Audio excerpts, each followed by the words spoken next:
du ciel sur la terre. J'ai gardé le coin. Les anges ont été célébrés et le Saint-Esprit est en mouvement. Le Saint-Esprit est au contrôle. Le Saint-Esprit, en Pierre, avait péché durant toute la nuit. On ne pêche pas le poisson en journée. Parce que c'était dans les 11-12 que Jésus a prêché. Pendant la nuit, Pierre n'a pas pu prêcher. La Bible déclare également que Pierre, on ne pêche pas le poisson lorsque on a déjà agité les eaux. Les poissons, pour les pêcher, on les pêche dans la profondeur. On les pêche dans le calme et dans la douceur pour avoir le poisson. Mais Jésus lui montre que tu as pêché dans la mer durant toute la nuit, tu n'as pas eu de poisson. Parce que la mer n'a plus de poisson. La mer a des saisons. Il y a des saisons où il y a le poisson. La saison de pluie, on n'a pas de poisson parce que nous sommes en saison de pluie. Il y a les saisons des goyaves, il y a les saisons des mangues, il y a les saisons des prunes. Mais ça, c'est dans le langage des saisons. Mais dans le langage de la parole, il n'y a pas de saison. La Bible déclare qu'il donne le fruit à chaque saison. Dans la parole, il n'y a pas de saison. Parce que la parole ne connaît pas de temps. La parole ne connaît pas de saison. La Bible déclare que tout passera, sauf la parole. Donc la parole n'a pas de temps. La parole n'a ni commencement ni fin, parce que la parole est Dieu. Est-ce que quelqu'un suit ça très bien? La parole n'a pas de saison. La parole n'a pas de moment. La parole n'a pas de période. La parole, dès que tu touches à la parole, même si tu l'as touché à tout moment, c'est comme le courant. Donc le courant, dès qu'il y a l'énergie dans le fil, même si tu viens toucher à minuit, ça va te toucher. À 2 heures, ça va te toucher. Ça dépend du toucher. Dès que tu as touché, tu reçois. Donc la Bible déclare que tout passera, mais la parole ne passera point. Jésus dit donc à Pierre, va dans les eaux et lance le filet. Et Pierre comprend le mystère. Pierre dit, j'ai pêché toute la nuit, mais je n'ai pas reçu un poisson. Mais sur ta parole, en ton nom, sur ta parole, en ton nom, je vais jeter le filet. Il n'a pas dit sur les miracles. Il n'a pas dit sur mon oncle qui est général. Il n'a pas dit sur mon président. Il n'a pas dit sur mon banquier. Il a dit sur ta parole. Et la Bible déclare quoi? Sur ta parole, je jetterai le filet. Ce n'est pas sur ma sagesse, ce n'est pas sur mes philosophies, sur les 1000 livres que j'ai lus, mais c'est sur sa parole. Nous parlons ce matin de la parole de Dieu, de retour radical à la parole. Pour ceux qui me suivent en direct, ou ceux qui me suivront après, je voudrais simplement que tu te réintéresses à la parole de Dieu. Je voudrais simplement que tu te réinscrives dans la parole de Dieu. Parce qu'une année, j'ai publié sur Facebook que la parole de Dieu est imbattable.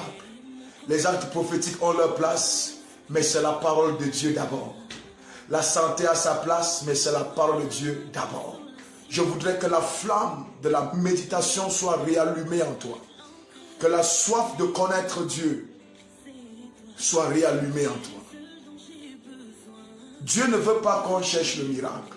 C'est pour ça qu'il parlait de Luc 12. Parce qu'il traite de ceux qui cherchent ça comme des païens.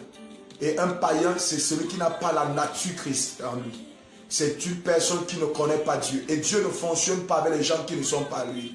Il n'y a pas quelqu'un qui inscrit les enfants de son voisin à l'école. Nous inscrivons nos enfants qui nous appartiennent à l'école pour que demain ils deviennent des grandes personnes. Nous les nourrissons. Lorsqu'ils tombent malades, on prend soin d'eux. On ne le fait pas pour le voisin. Donc Dieu ne nourrit pas l'enfant du voisin. Il nourrit ses propres enfants. Il dit, vous êtes le troupeau de mon pâturage et vous m'appartenez. Alors, la dernière fois que tu as eu le temps pour t'illuminer dans la parole, où tu as eu le temps, la dernière fois où tu es passé à côté de la parole, date à combien de temps? Si dans un taxi, on enclenche le sujet de Cristiano Ronaldo du football, tout le taxi sera content. Si on enclenche le sujet de l'homme et de la femme dans le taxi, tout le monde parlera avec beaucoup de joie. Si on enclenche un sujet des autorités, tel ministre doit quitter, tel président doit quitter, tout le monde parlera avec beaucoup de joie. Mais une fois, on enclenche le sujet de ceci. On enclenche le sujet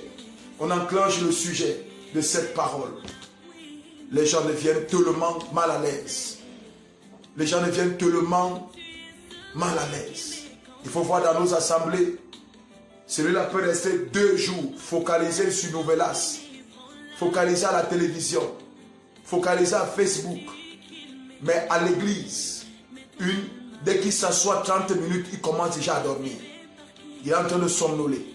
Dans une église où il y a les appareils, autant de bruit, autant d'écho, il dort. Est-ce que tu peux revenir à la parole? Est-ce que tu peux revenir à la parole? Demande à Dieu que cette parole m'éclaire. Tu traverses une situation que tu n'arrives pas à comprendre. Tu traverses une situation, la parole peut t'éclairer sur cette situation. Tu as un problème que tu ne comprends pas. La parole peut te donner la solution à ce problème. Peut-être on t'a licencié abusivement. La parole peut te trouver une grande solution. Peut-être actuellement l'hôpital t'a arrêté d'une grave maladie. Mais je peux te dire que la parole de Dieu, elle peut remédier à la situation. Jésus dit, une personne m'a touché. Une personne m'a touché. Mais quand la Bible dit que la parole a été faite chair dans Jean chapitre 1 verset 12, ça veut dire que cette femme n'a pas touché Jésus physique, Jésus homme. Mais cette femme a touché la parole. Quand elle a touché la parole, parce que la parole, dans la parole, il y a deux choses. Dans la parole, il y a l'esprit et il y a la vie. Parce que dans la parole, voilà pourquoi à tout moment, vous allez voir, Jésus disait, les paroles que vous écoutez sont esprit et vie. Donc au moment où la femme était venue toucher la parole, la Bible déclare, parce que Jésus est la parole, le moment où la femme était venue toucher la parole, au moment où elle a touché cette parole, les deux choses qui sont dans la parole se sont dispersées en elle. La première des choses, c'est l'esprit. Donc il y a un esprit qui est sorti de cette parole, qui est sorti de Jésus. Et la deuxième des choses, c'est la vie. Donc il y avait des organes qui étaient morts dans le corps de la femme. C'est pour ça que ça laissait le sang couler. Donc comme c'est esprit et vie, au moment où l'esprit est rentré, l'esprit de Dieu, l'esprit de guérison, la vie qui est dans cette parole a affecté les organes morts. Et les organes là ont été restaurés. Ce qui faisait que le sang coule a été restauré. La parole de Dieu. Et Jésus dit une force. Il dit une force. La force a été subdivisée en deux choses. L'esprit et la vie. Une force est sortie de moi. Et ça a percuté la maladie. Et la maladie est partie. Il n'y a pas un problème qui soit permanent. Ce n'est que la parole qui est permanente. Alors je voudrais prier pour quelqu'un ce matin. Je ne connais pas ce que tu vis dans ton ministère. Je ne connais pas ce que tu vis dans ton foyer. Ce que tu vis dans ton lieu de service. Ce que tu vis dans tes affaires. Mais s'il te plaît, permets-moi au soir de la méditation de la parole de ce matin, de prier pour toi, de présenter ce problème à Dieu et de demander à ce que la parole de Dieu soit une lampe désormais à ton sentier. Et que cette parole a la capacité de te prendre et de te placer sur le sommet d'une ville, sur la montagne d'une ville où tout le monde va te voir. Cette parole a la capacité de ramener à l'ordre ce qui était en désordre. Permets-moi de prier. Ferme tes yeux. Là où tu es, je vais prier. Seigneur, je prie pour un auditeur, je prie pour quelqu'un ce matin qui est connecté à ce message. Je relâche ta grâce de la parole dans la vie de cette personne. Quel qu'en soit le problème, quelle qu'en soit la difficulté que tu enregistres dans ton ministère, que tu enregistres dans ta vie sentimentale, dans ta vie professionnelle, je déclare que la parole détient le remède de ta maladie au nom de Jésus.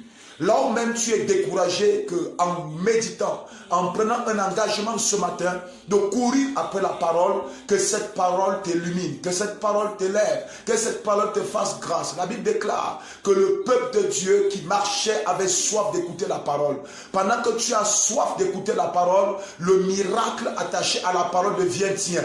La gloire attachée à la parole devient tienne. La visitation qui est dans la parole, elle devient tienne. Je prie pour quelqu'un qui est en ce moment dans les moments les plus difficiles de son existence. Je déclare ce matin que ton Créateur, selon Luc 12, versets 29 à 31, connaît ce dont tu as besoin. Je déclare que Dieu résolve tes problèmes par la puissance de sa parole dans le nom de Jésus. Je déclare que ton ministère va refleurir, ton ministère va se relever. Je déclare que ton foyer sera restauré, ta santé sera restaurée. C'est par la puissance de la parole que je déclare que tes enfants seront restaurés, ta maison sera restaurée. Tout ce que tu as perdu, tu vas le retrouver de plus belle, parce que tu as trouvé la parole, parce que tu as trouvé la connaissance. Que Dieu donc te bénisse, qu'il t'accorde la grâce, et que ce jour, ce début de semaine, soit pour toi une semaine de gloire, une semaine de grâce et de faveur. Dieu te bénisse puissamment au nom de Jésus-Christ. Amen. Shalom, Dieu te bénisse. et partage. Pour ceux qui sont arrivés après, je vois le bishop. Il y a déjà le bishop Daris qui est là. Vraiment, homme de Dieu, Dieu te bénisse abondamment. Tu peux partager aussi, Dieu fait grâce. Je vois aussi le bishop Manu qui vient d'être là connecté. Un homme qui a la mâchoire d'âne. Que Dieu te bénisse. Tu peux réécouter pour comprendre ce que nous avions partagé. Shalom à vous. Dieu vous bénisse dans vos maisons, dans vos ministères et dans toutes vos entreprises. Shalom.